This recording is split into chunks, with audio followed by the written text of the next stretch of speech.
ওয়াজিব করেছে। আর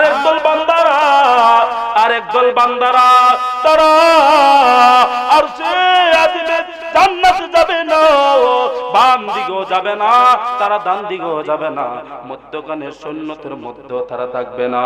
আমার আল্লাহ তাদেরকে ওই একদল বান্দারা কারা, জানেননি?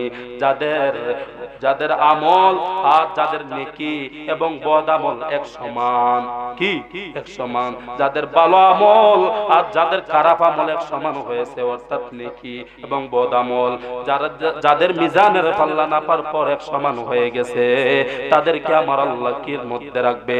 তাদেরকে আমার আল্লাহ জান্নাত এবং জাহান্নামের মধ্যে একটা পাহাড় আছে, ওই পাহাড়ের নাম হলো আরাব। কুরআনুল কারীমের মধ্যে একটা সূরা আছে, সূরাতুল আরাব। সেই পাহাড়ের মধ্যে আমার আল্লাহ তাদেরকে উঠাইবে রে, যারা নেকি এবং গুনাহ সমান সমান, তাদেরকে আমার আল্লাহ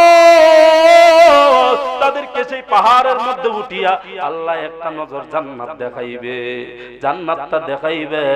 তখন তারা জান্নাতীদেরকে দেখে আফসোস করবে, জান্নাতীদেরকে দেখে খুশি হবে।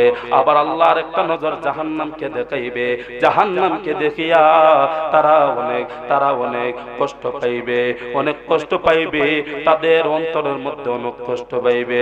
আমার আল্লাহ তাদেরকে অন্তরের মধ্যে কষ্ট দিয়া আমার আল্লাহ তাদেরকেও জান্নাতে পৌঁছাইবে।